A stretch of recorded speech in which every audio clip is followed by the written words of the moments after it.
ग्रामीण विद्या विद्यापीठ के YouTube channel में आपका स्वागत है। डियर स्टूडेंट, हम कार्बोहाइड्रेट्स के बारे में पढ़ रहे थे और कार्बोहाइड्रेट्स का जब रासायनिक संरचना के आधार पर वर्गीकरण किया जाता है तो उन्हें 3 भागों में बांटा गया है: मोनोसेकेराइड, ओलिगोसेकेराइड और पॉलीसेकेराइड। मोनोसेकेराइड्स में इनका जल अपघटन करवाने पर किसी प्रकार की इकाइयाँ प्राप्त नहीं होती। 2 से लेके और 7 तक, 2 तो होते ही नहीं है, 3 से लेके और 7 कार्बन परमाणु तक की कोई भी कार्बोहाइड्रेट्स आपको मिल जाएगी, जैसे थ्रियोज, राइबोज, ग्लिसरॉल्डिहाइड, ग्लूकोज, फ्रक्टोज। ये सारी की सारी किसके अंतर्गत आती हैं? मोनोसेकेराइड्स के अंतर्गत आ जाती हैं। क्लियर? अब आगे बात आ जाती है।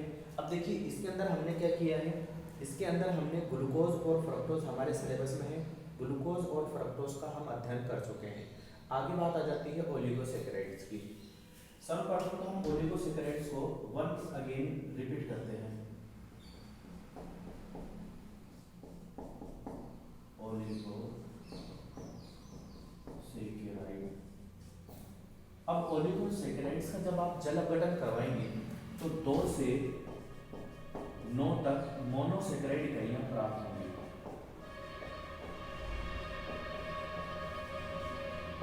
2 से लेकर 9 तक मोनोसेकेराइड्स इकाइयां आपको प्राप्त होती हैं। क्लियर? अब देखिए ओलिगोसेकेराइड्स के अंदर आता है, इसका भी आगे वर्गीकरण है। इसके अंतर्गत आता है डाइसेकेराइड। नाम से मालूम चल रहा है, डाई का अर्थ क्या होता है? डाई का अर्थ होता है 2, ट्राई का 3, टेट्रा का 4। तो यहाँ पर चूंकि डाई है और सेकेराइड्स, यानी यहाँ क्या होगा, डाइसेकेराइड्स के अंदर 2 मोनोसेकेराइड्स इकाइयां होंगी, 2 मोनोसेकेराइड इकाइयां होंगी।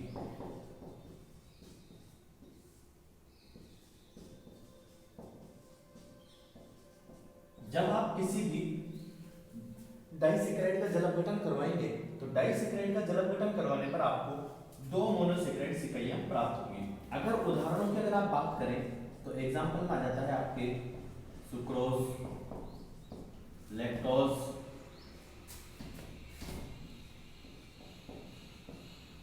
माल्टोज, ये सारी की सारी डाइसेकेराइड्स के अंतर्गत आते हैं। क्लियर? ये जो डाइसेकेराइड्स होती हैं ये स्वाद में मीठी होती है,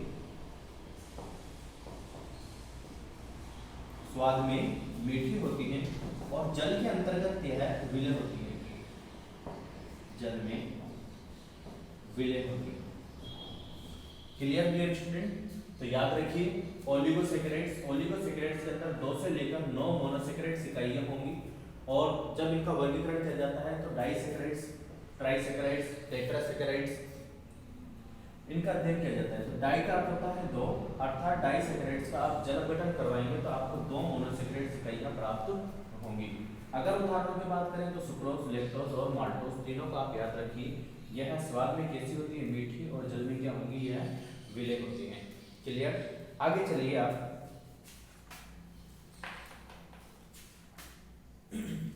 जो डाइसेकेराइड्स होती हैं ये 2 प्रकार की होती हैं। एक तो होती है अपचयक शर्करा,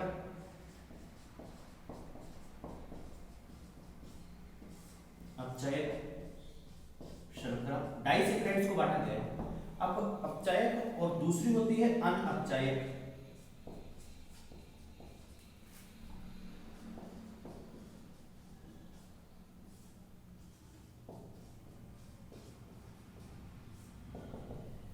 अपचयक और अनअपचयक में क्या अंतर है?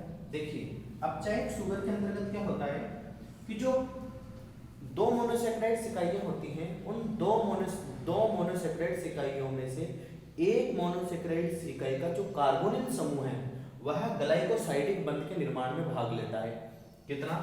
एक मोनोसेकेराइड्स का, एक मोनोसेकेराइड का कार्बोनिल समूह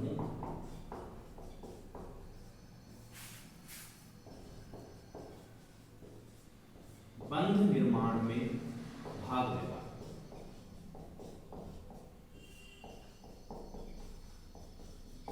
क्लियर?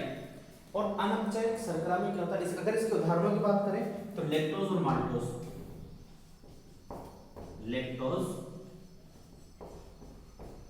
और माल्टोज याद रखना। अपचयक शुगर की, इन दोनों में एक मोनोसैकेराइड्स का कार्बोनिल समूह ग्लाइकोसाइडिक बंध निर्माण में भाग लेता है। ग्लाइकोसाइडिक बंध क्या होता है, ग्लाइकोसाइडिक बंध किसे कहते हैं, ग्लाइकोसाइडिक जब कार्बोहाइड्रेट्स में मोनोसैकेराइड्स इकाइयों के मध्य जो बंध उपस्थित होता है, क्लियर, उसे क्या कहा जाता है, ग्लाइकोसाइडिक बंध कहा जाता है। यह दो मोनोसैकेराइड्स इकाइयां कौन से बंध की सहायता से जुड़ी होती हैं, ग्लाइकोसाइडिक बंध की सहायता से जुड़ी होती हैं। क्लियर है, आगे देखिए अनअपचयक शर्करा, यहाँ पर क्या होगा, यहाँ तो देखिए अपचयक में एक मोनोसैकेराइड्स का कार्बोनिल समूह भाग ले रहा था, यहाँ पर दोनों मोनोसैकेराइड्स इकाइयों के कार्बोनिल समूह किसमें भाग लेंगे, बंध निर्माण में भाग लेते हैं। अगर उदाहरणों की बात कर ले तो सुक्रोज, एग्जांपल की अगर आप बात करते हैं तो कौन सा जाएगा, सुक्रोज। क्लियर, वापस आ जाइए, ओलिगोसैकेराइड्स जल अपघटन करवाने पर 2 से लेकर 9 मोनोसैकेराइड्स इकाइयां प्राप्त होती हैं। डाइसैकेराइड्स जल अपघटन करवाने पर 2 मोनोसैकेराइड्स इकाइयां प्राप्त होंगी। अगर उदाहरणों की बात करें सुक्रोज, लैक्टोज, माल्टोज। उदाहरण आपको अवश्य याद होने चाहिए। उदाहरण आपका 56 नंबर का राजस्थान बोर्ड का एग्जाम होगा, कम से कम आप यूं मान के चलिए कि 4 से 5 नंबर के क्वेश्चंस केवल उदाहरणों पर आधारित होते हैं। बच्चों को उदाहरण याद नहीं होते। सीधा सा तरीका क्या है, अपनी कॉपी के पीछे एक पेज बनाइए, उसमें आपके पूरे सिलेबस में 12th क्लास के में जो भी उदाहरण है सबको एक साथ लिख लो, याद रह जाएंगे आपको। स्वाद में कैसी होती है डाइसैकेराइड्स, मीठी, और जल में कैसी होंगी, विलीन। अब देखिए जो डाइसैकेराइड्स होती हैं इन्हें 2 भागों में बांटा गया है, अपचयक शुगर और अनअपचयक शर्करा। अपचयक शर्करा के अंतर्गत क्या होगा, एक मोनोसैकेराइड्स का, 2 मोनोसैकेराइड्स होंगे, उन 2 मोनोसैकेराइड्स में से एक मोनोसैकेराइड्स का कार्बोनिल समूह बंध निर्माण में, कौन से बंध निर्माण में, ग्लाइकोसाइडिक बंध निर्माण में भाग लेता है। क्लियर, और अनअपचयक शर्करा के अंतर्गत क्या होगा, अनअपचयक शर्करा में दोनों मोनोसैकेराइड्स इकाइयों के कार्बोनिल समूह जो होते हैं वह बंध निर्माण की प्रक्रिया में भाग लेते हैं। क्लियर, नेक्स्ट मिटा देते हैं हम इसको।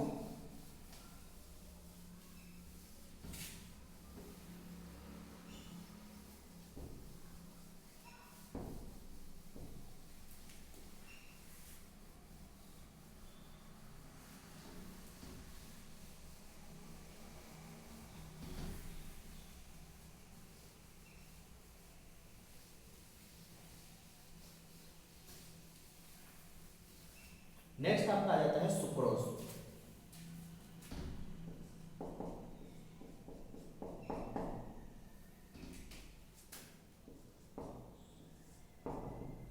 ठीक है, सुक्रोज का फॉर्मूला क्या होता है, C12H22O11। स्वाद में कैसी होती है, मीठी, और जल में कैसी होगी, विलेय।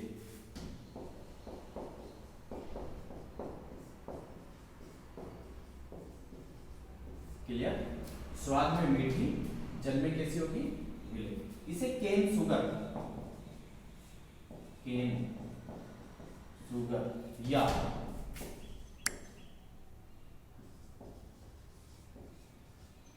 केन शुगर या टेबल शुगर के नाम से भी,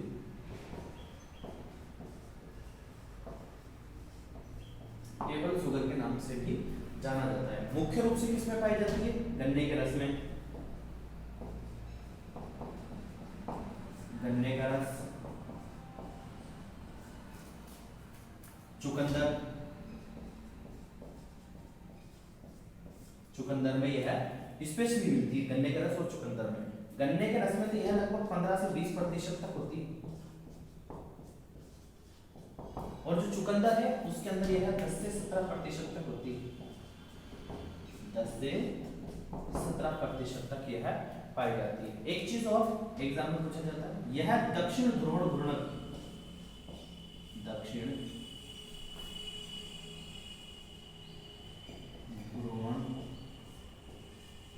घूर्णक होती है। क्यों होती, क्या अर्थ है दक्षिण ध्रुव घूर्णक, जब समतल ध्रुवित प्रकाश के विलयन को गुजारा जाता है तो यह दक्षिण ओर में यानी डी ओर अपने उल्टे हाथ की तरफ यह उसको घुमा देती है। क्लियर, नेक्स्ट आ जाइए आप, आप सुक्रोज को गर्म करने पर क्या होता है कि यह भूरे रंग में परिवर्तित हो जाती है, जिसे क्या कहा जाता है, कैरोमल। इंपॉर्टेंट है, याद रखिए, सुक्रोज को गर्म करने पर यह भूरे रंग में परिवर्तित हो जाती है, जिसे क्या कहा जाता है, जिसे कहा जाता है कैरोमल। और अगर आपने इसकी क्रिया सांद्र H2SO4 के साथ करवा दी, किसके साथ में, आपने इसकी अभिक्रिया करवा दी कंसंट्रेट H2SO4 के साथ में, तो ये भूरे रंग में परिवर्तित हो जाएगी। भूरे रंग में जो शुद्ध रूप से भूरे रंग में परिवर्तित होगी, जो क्या होता है शुद्ध रूप से, कार्बन होता है, शुद्ध रूप से कार्बन। क्लियर, याद रखिएगा। और किस प्रकार की शुगर है ये, यह अनअपचायक शर्करा है। कैसी शर्करा है,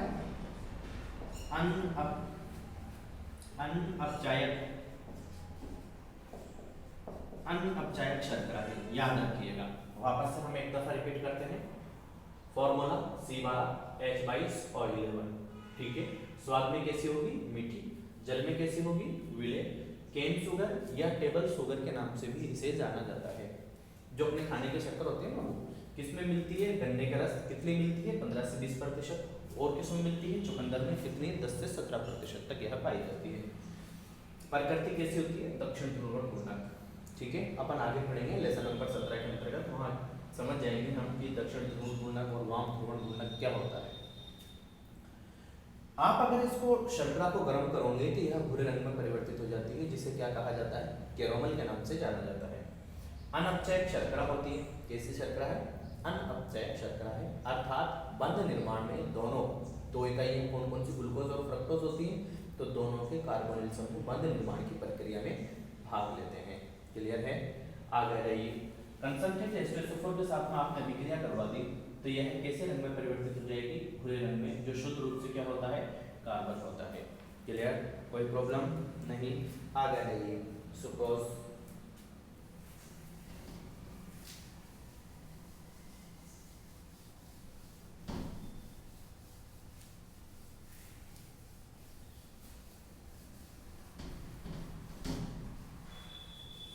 सुक्रोज का जब जल अपघटन करवाया जाता है तो दो मोनोसेक्राइड इकाइयां कौन कौन सी प्राप्त होंगी, देखिए C12H22 और 11।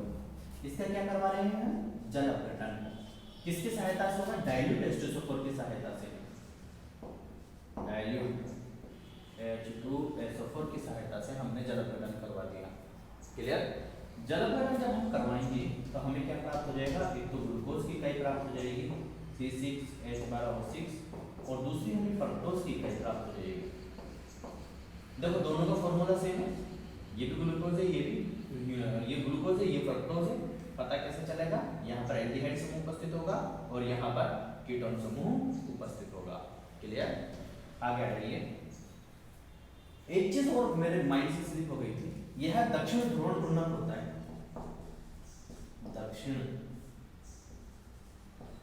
ध्रुवण घूर्णक होता है। लेकिन आपने जब जल अपघटन करवाया तो जल अपघटन करवाने पर इन दोनों का जो मिश्रण प्राप्त होता है वह वाम ध्रुवण घूर्णक होता है।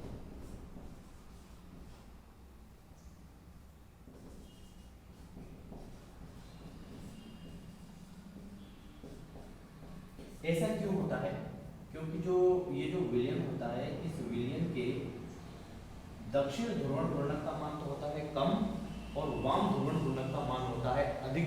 अतः मान अधिक होने के कारण जो संपूर्ण विलयन होता है, इस विलयन की प्रकृति हो जाती है वाम ध्रुवण घूर्णक। राजस्थान बोर्ड के एग्जाम में पूछा हुआ क्वेश्चन है ये, ठीक है। नेक्स्ट आ जाइए आप, इसकी संरचना के बारे में हम बात कर लेते हैं।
ठीक है डियर स्टूडेंट, देखिए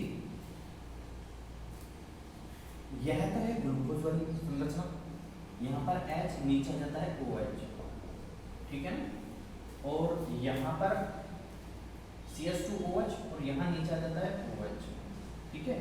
अब इन दोनों में से क्या होता है, ये H2O बन गया, बन गया, बीच में ऑक्सीजन का परमाणु आ जाता है और ये ग्लाइकोसाइडिक बंध का निर्माण हो जाता है और दोनों मोनोसैकेराइड्स इकाइयां आपस में जुड़ जाती है, जल का एक अणु बाहर निकल जाता है। क्लियर, यह इसकी संरचना है और कैसी संरचना है, ये आवर्त संरचना है। याद रखिए, पहले आपको एक इकाइयां याद रखनी है, ग्लूकोज की और फ्रक्टोज की, और दोनों को ग्लाइकोसाइडिक बंध बनाते हुए आपको जोड़ देना है। कैसी संरचना है ये, सुक्रोज की आवर्त संरचना।